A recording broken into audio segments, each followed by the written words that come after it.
오늘 우리에게 주신 하나님의 말씀 여호수아 5장 1절부터 15절까지 말씀입니다.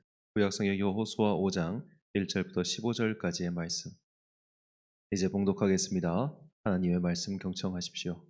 요단강 서쪽에 있는 아모리 사람의 모든 왕과 해변에 있는 가나안 사람의 모든 왕이 주님께서 이스라엘 자손 앞에서 그들이 요단강을 다 건널 때까지 그 강물을 말리셨다는 소식을 듣고 간담이 선을 했고 이스라엘 자손 앞에서 아주 용기를 잃고 말았다. 그때 주님께서 여호수아에게 말씀하셨다. 너는 돌칼을 만들어 이스라엘 자손에게 다시 할례를 베풀어라. 그래서 여호수아는 돌칼을 만들어 기브앗 하라옷 산에서 이스라엘 자손에게 할례를 베풀었다. 여호수아가 할례를 베푼 데에는 이런 이유가 있었다. 이집트에서 나온 모든 백성 가운데서 남자 곧 전투할 수 있는 모든 군인은 이집트를 떠난 다음에 광야를 지나는 동안에 다 죽었다. 그때에 나온 백성은 모두 할례를 받았으나 이집트에서 나온 다음에 광야를 지나는 동안에 태어난 사람은 아무도 할례를 받지 못하였다.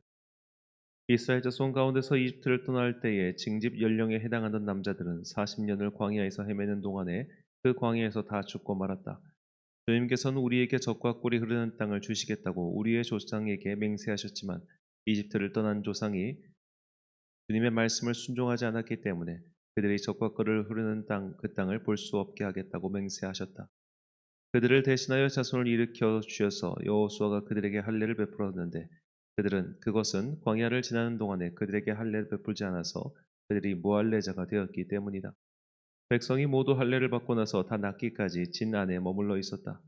주님께서 여호수아에게 말씀하셨다. 너희가 이집트에서 받은 수치를 오늘 내가 없애버렸다. 그리하여 그곳 이름을 오늘까지 길갈이라고 한다. 이스라엘 자손은 길갈에 진을 치고 그달 열 나흔 날 저녁에 여리고 근방 평야에서 유월절을 지켰다. 유월절 다음 날 그들은 그 땅의 소출을 먹었다. 바로 그날에 그들은 누룩을 넣지 않은 빵과 볶은 곡식을 먹었다. 그 땅의 소출을 먹은 다음 날부터 만나가 그쳐서 이스라엘 자손은 더 이상 만나를 얻지 못하였다. 그들은 그 해에 가나안 땅에서 나는 것을 먹었다.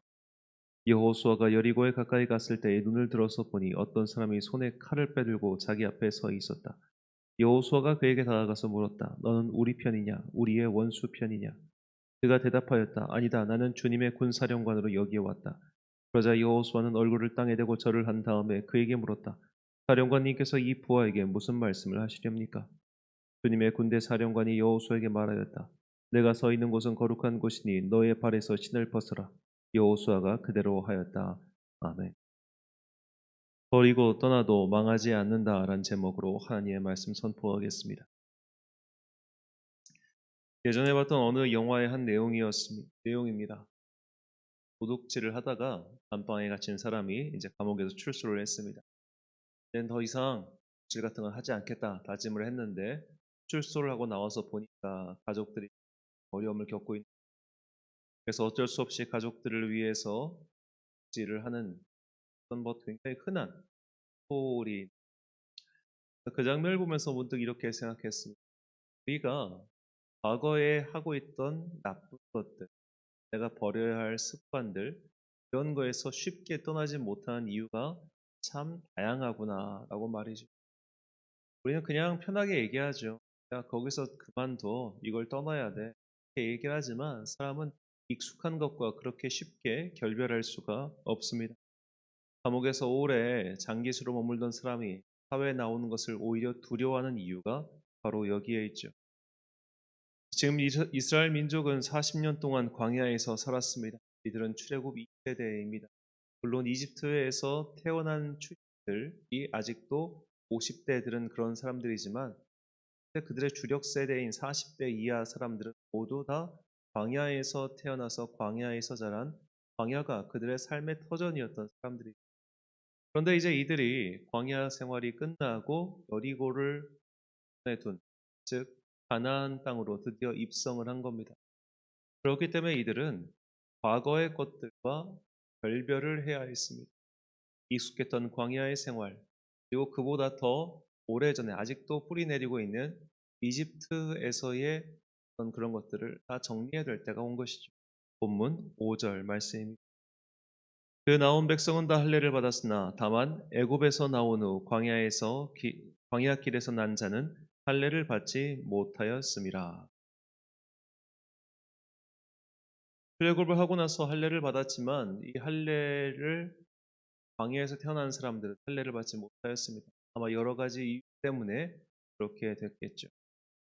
그래서 이 할례를 행한 장소, 이 사건이 바로 길갈이라는 곳에서 일어났죠.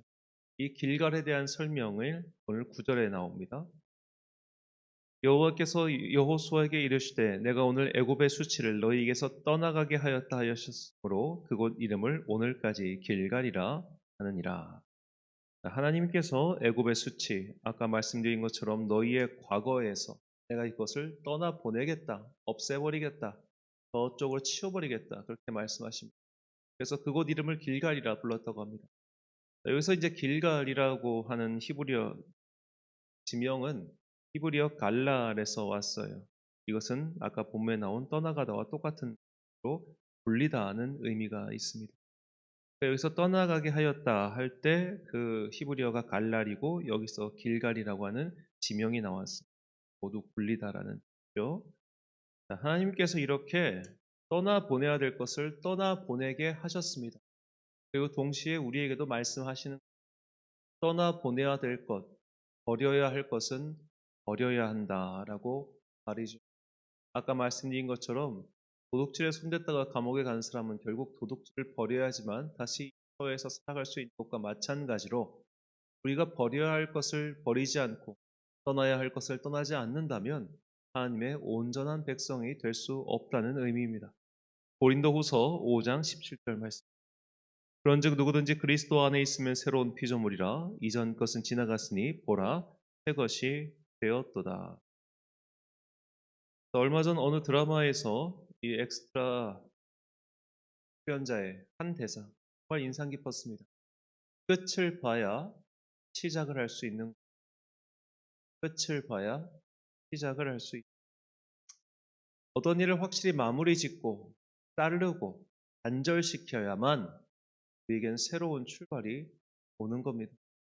계속해서 과거를 뒤돌아보고 또 이전에 떠나야 될 것을 떠나지 못하는 미기적거리는 그런 일들은 믿음의 영역이든 일상생활이든 모든 분야에서 우리가 해서 도움될 것이 하등 없는 것이 우리가 이렇게 과거의 것들, 버려야 될 것을 버려야 되는데 그것을 버리지 못한 이유가 무엇일까요? 모든 사람은 다 익숙한 것에서 결별하는 것이 어렵기 때문입니다. 우리가 10년 이상 자동차를 몰았어요. 그 자동차가 이제 너무 오래돼서 새 차로 바꿨다 칩시다.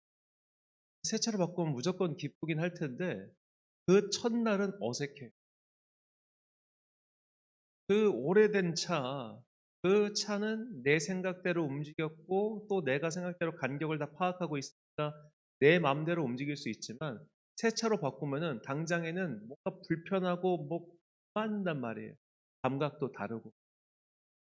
이것과 똑같다는 거죠. 우리가 계속해서 옛날에 그 익숙한 감각, 이 익숙함이 주는 평안함, 여기에서 있는 한 우리는 새 시대를 맞이할 수도 없고 또 새 시대가 주는 기쁨을 알 수도 없습니다. 또 불안하죠. 근데 이것을 떠나보낼 때 우리는 비로소 새로운 시대를 맞이할 수 있고 또 새로운 시대가 주는 평안을 누릴 수 있다는 겁니다. 오늘 본문에서 굉장히 중요한 사건이 하나 있는데 바로 만나가 그쳤다는 겁니다. 본문 12절 말씀. 또 그 땅의 수산물을 먹은 다음 날에 만나가 그쳤으니 이스라엘 사람들이 다시는 만나를 얻지 못하였고 그 해에 가나안 땅의 소출을 먹었더라. 자, 만나 40년 동안 매일 아침 그들의 밥이 되어줬던 그 만나가 그쳤어요. 이게 얼마나 그 사람들의 마음을 헛헛하게 했을까. 아, 이젠 여기서 이걸 먹고 살아야 되는구나. 40년 동안 이걸 먹었는데 이 맛에 너무나 길들여져 있는데 40년 동안 한 가지 메뉴를 먹었다고 해서 지겹겠지만 완전히 거기에 익숙해. 아마 위부터 장까지 모두 다 거기에 익숙해 있을 거예요. 그거를 이제 보낸 거예요. 그러니까 떠나보낸다, 버린다고 하는 것은 비단 나쁜 것들만 보낸다 이런 의미가 아니라 과거의 모든 것들, 내가 그리스도인이 되기 전에 가지고 있었던 모든 것들, 그리스도인답지 않은 모든 것들, 세상 사람들에게 속한 모든 것들, 이런 것들을 다 버린다는 것을 뜻합니다. 그렇다고 해서 이게 무슨 수도승으로 들어가는 거냐 이걸 말하는 것이 아니죠. 즉 하나님 나라의 가치관에 어울리지 않는 이 세상 나라의 가치관들은 우리가 다 과거의 것으로 여기고 할례도 끊어내는 것이고 만나도 끊어지듯이 이런 익숙한 것부터 결별하고 하나님 나라의 새로운 가치관을 품고 살아야 된다는 겁니다. 이렇게 살면 두렵죠. 과거에 익숙한 것들로부터 결별하는 거 두렵지 않겠어요? 40년 동안 만나 먹다가 가나안 땅에 새소출 먹으면 위가 놀라지 않겠어요? 이렇게 두려운 일들이 벌어질 때 익숙한 것들로부터 떠나서 마음이 힘겨울 때 너무 어렵다. 이렇게 떠나면은 너무 불안하지 않을까? 그때 하나님의 천사가 이미 우리를 지켜주고 있다. 이것이 오늘 또 본문의 사건이죠. 본문 14절 말씀입니다. 그가 이르되 아니라 나는 여호와의 군대 대장으로 지금 왔느니라 하는지라. 여호수아가 얼굴을 땅에 대고 엎드려 절하고 그에게 이르되 내 주여 종에게 무슨 말씀을 하려 하시나이까. 가나안 땅에서 할례를 받았습니다. 할례를 받으면 남자는 며칠 동안 못 움직이죠. 생각해 보십시오. 이 할례가 중요하면 가나안 땅 들어오기 직전에 하면 안 됩니까? 왜 더군다나 요단강을 건넌 다음에 해야 됩니까? 요단강을 건너면 이제 적들과 이스라엘 민족 사이의 경계가 사라진 겁니다. 그들을 지킬 수 있는 자구책이 없습니다. 그렇게 다 이걸 과거와 결별해서 할례를 한다고 하면 두려운 거죠. 누가 우리 쳐들어오면 어떡해? 누가 우리를 공격하면 어떡해요? 우리에게 지금 싸울 수 있는 사람이 그러면 없는 거잖아요. 그렇게 두려워하고 있을 그때에 이미 하나님의 군대 장관이 그들과 함께하고 있었다는 겁니다. 우리가 과거의 것들, 버려야 할 것들, 익숙한 것들, 세상의 가치관을 가지고 있는 그런 것들을 멀리 하려고 할 때 우리 마음에 불안함이 찾아와요. 아까 서두에 말씀드렸던 막 도둑질을 하다가 감옥에 갇혀 출소했던 그 사람처럼 내가 도둑질 빼고 할 수 있는 게 뭐가 있지? 그런 식의 불안한 말입니다. 그러나 용기 있게 그것을 버리고 등지고 선택을 하면 주님의 군대가 우리를 포위하고 지켜준다는 것. 이것이 오늘 본문에서 나타난 이 길갈에 일어난 여러 가지 사건을 통해 우리에게 주시는 하나님의 말씀입니다. 시편 121편 4절과 7절 말씀. 이스라엘을 지키시는 이는 졸지도 아니하시고 주무시지도 아니하시리로다. 여호와께서 너를 지켜 모든 환난을 면하게 하시며 또 내 영혼을 지키시로다. 아멘. 익숙한 것과 결별하면 당연히 두려움이 찾아옵니다. 더구나 하나님의 뜻에 순종하기 위해 여러 가지 믿음의 모험을 강행할 때 머릿속으로 여러 가지 안 좋은 생각이 드는 것도 어쩔 도리가 없죠. 자꾸만 위기 경보가 찾아옵니다. 그러나 우리가 버려야 될 것들을 굴려서 떠나보될 때 믿음의 결단을 내리고 전진할 때 하나님께서 이미 당신의 군대를 보내시어 우리를 지켜주고 계시다는 것을 우리는 마침내 깨닫게 될 것입니다. 사랑하는 천안 광성교회 성도 여러분, 그리고 이 새벽을 함께 깨우고 계신 귀한 주님의 자녀 여러분, 믿음의 원리는 간단합니다. 버려야 될 것은 버리고 떠나야 할 것들은 떠나는 것입니다. 그러나 우리는 쉽사리 그것을 행하지 못합니다. 왜냐하면 당장의 두려움이 몰려오기 때문입니다. 그러나 우리가 이런 두려움과 마주하여 마침내 세상의 편이 아니라 하나님의 것을 선택했을 때 그때 우리는 이미 나를 지켜주고 계신 하나님의 군대를 보게 될 것입니다. 이것이 길갈의 사건을 통해 우리에게 전해주시는 하나님의 메시지입니다. 특별히 이 시대의 사람들이 떠나지 못하는 것이 있습니다. 바로 돈이죠. 돈이 없으면 불안하고 또 이 돈이 나중에 어떻게 필요할지 모르니 최대한 오래오래 저축하며 간직하려고 합니다. 또 자녀들의 미래도 걱정되니 자녀들을 위해서도 돈을 최대한 쌓아두죠. 그러나 돈이라고 하는 이 쇠사슬을 나를 묶고 있는 이 구속구를 떼어서 저 멀리 불려버린 사람들. 이 돈이라고 하는 놈이 자꾸만 내 마음을 구속하는구나. 그것을 떠나보내야겠다고 결정하고 그것을 실행하는 사람들은 하나님의 보호 아래 오히려 평안하며 그렇지 않고 그 구속에 계속해서 얽매인 사람들은 날마다 돈이 과연 안전할까? 나의 안전자산은 무엇인가? 세상의 안전을 쫓으며 하나님의 평안을 버리게 될. 이것은 그냥 가장 익숙한 예를 든 것일 뿐입니다. 내가 무엇에 구속당하고 있는지, 내가 무엇을 굴려 떠나보내야 되는지는 사람마다 다 다를 겁니다. 버려야 할 것들을 버리고 떠나야 할 것에서 떠나십시오. 새로운 변화 때문에 불안한 마음이 들어도 분명히 하나님께서 우리를 지켜주고 계심을 믿으시기 바랍니다. 이런 믿음의 원리를 깨닫고 각자 용기를 내어 믿음의 모험을 떠나는 여러분과 제가 되시길 간절히 축원합니다. 기도하겠습니다. 사랑과 은혜가 충만하신 아버지 하나님, 믿음은 과거의 세상의 것으로부터 떠나서 하나님의 품으로 돌아오는 세상의 것들을 굴려서 저 멀리 버리는 것임을 깨닫게 해주시니 감사합니다. 우리가 이제 이 믿음의 원리를 그저 머리로만 아는 것이 아니라 내 삶에서 내가 떠나보내야 되는 것은 무엇인지 잘 묵상하고 그것을 용기 있게 떠나보내어 주님께서 주시는 평안을 누리게 하옵소서. 누군가는 돈의 노예로 살고 누군가는 관계의 노예로 살고 있습니다.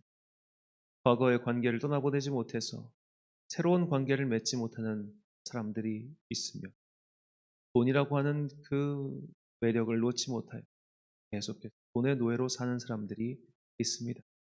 또 누군가는 모든 사람의 애정을 구하며 그 애정이 없으면은 괴로워하는 그런 사람도 분명히 있습니다. 자의 마음의 빈자리가 무엇인지 또 그 마음의 빈자리가 우리를 어떻게 얽매고 있는지 그것을 주님 앞에서 기도하며 깨닫고 조금씩 그것을 굴려서 저 멀리 떠나보내 마침내 주님께서 예배해 두신 이 약속의 땅의 평안을 보게 하옵소서. 이런 것들을 굴려 떠나보낼 때 우리는 때론 불안해하고 걱정할 때가 분명히 있습니다. 그러나 주님께서 새로운 평안과 내가 알지 못하는 그 신비로 나를 지켜주고 계심을 우리가 믿을 수 있도록 또 깨달을 수 있도록 우리의 믿음의 눈을 열어 주옵소서. 하루의 중간인 수요일입니다. 오늘도 각자의 자리에서 모여 예배드리는 모든 백성들에게 주님께서 은혜를 베풀어 주시고 하나님의 말씀을 깨닫는 지혜가 우리 가운데 풍성히 임하기를 간절히 소망하오며 이 모든 말씀 우리 구주 예수 그리스도의 이름으로 기도드립니다. 오늘의 기도 제목입니다. 나는 지금까지 무엇에 집착하고 묶여서 살았습니까? 그 익숙한 것들과 결별할 때 무엇이 불안하십니까? 내 영혼을 사로잡고 있는 쇠사슬이 무엇인지 깨닫고 그것을 어떻게 하면 제거할 수 있을지 묵상하십시오. 오늘 주신 기도의 제목 가지고 기도와 묵상에 힘쓰는 하루 되시길 바랍니다. 기도하겠습니다.